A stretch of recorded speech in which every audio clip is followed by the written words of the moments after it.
you all for coming. I recognize some of you, but not everybody. My name is Silas Finch. Found object sculptor, New Haven. I'm originally from Cape Cod, Massachusetts, but I've been here 7 years, so I represent myself as New Haven. I'm completely in love with New Haven, and I'm probably never going to leave. I was going to show you 4 styles of my work: vessels, boards, creatures, and organics. A little focus right here.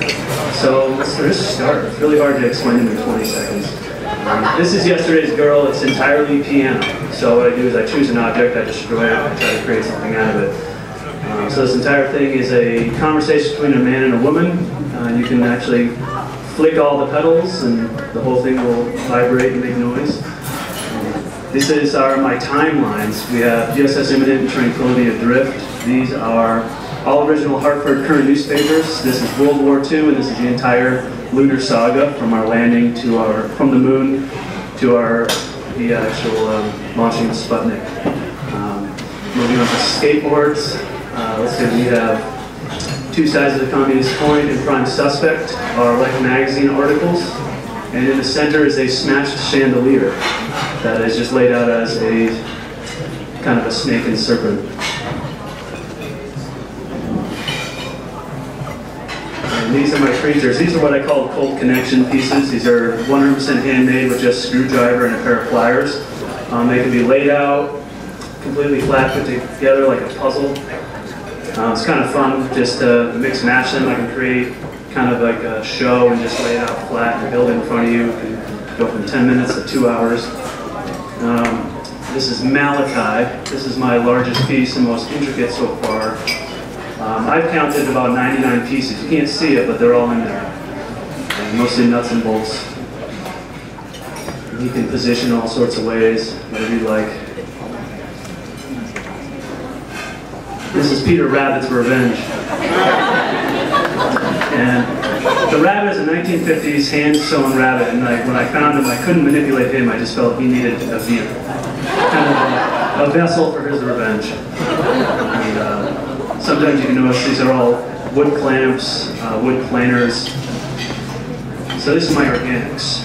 Now this is uterus and stillborn. These are wood molds from the New Haven pipe bending factory. I'm sure many of us have gone, kind of been in there a few times.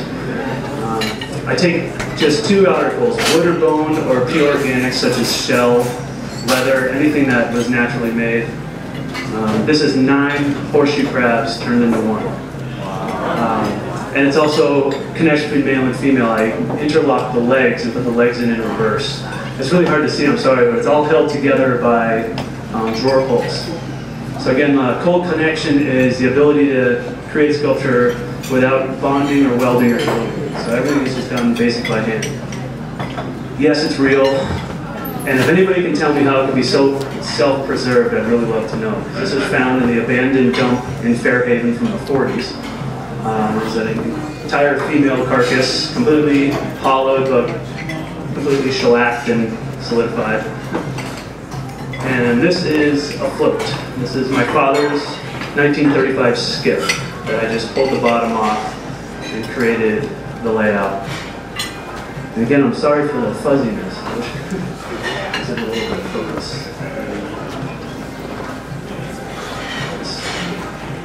So this is parachute. In World War II, the women would bring back their parachutes and be sewn into their gowns because silk wasn't allowed to be produced. So I came up with the idea of bringing the 2 connections together and creating this gown out of the parachute. And this is that was 100% just hand pinned with nails and hand-shaped on my hands. I just recently came back from the Groton School for my residency program. And the reason you have the tree there, as you'll see later in the slides, is I chose specific spots of their grounds to create my installations.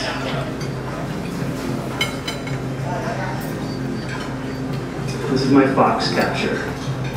I know it's a little hard to see, but it's a 80-year-old taxidermied fox. Kind of dropped down in a barrel in its own time capsule. And again, it's a World War parachute I use in all the pieces. and this was really great, is the kids have to go to a mass every morning, so I ran out in the field and set this piece up. And they just came pouring out of the school. Many of them thought it was real. I'd say the staff were more shocked than anything. I actually kept it out there for 3 days, so it really shows. This is going back to the parachute. I tried the same thing. I captured with the fog and the rain, and I had it set up outside. And this lasted for 3 days.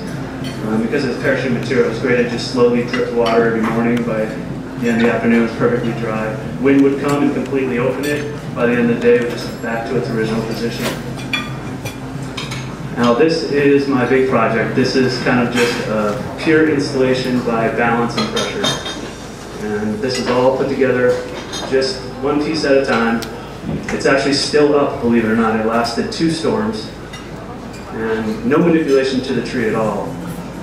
It's a very Andy Goldsworthy inspired style construction.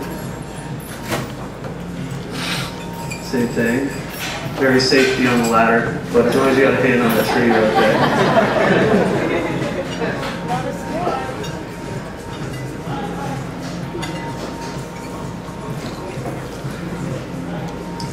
This is just 4 elements.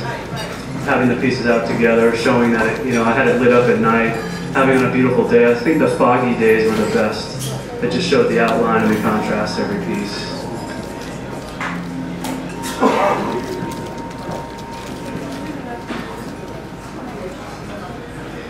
And again, this is all my information. If you'd ever like to stop by, I'm right around the corner at 39 Church Street.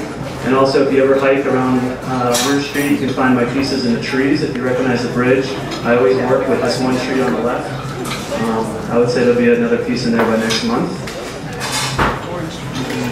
Thank you. I'm sorry for that unpleasant focus. And again, we're having a movie premiere tomorrow at the Criterion for my brother Jack, and you'll hear about that later.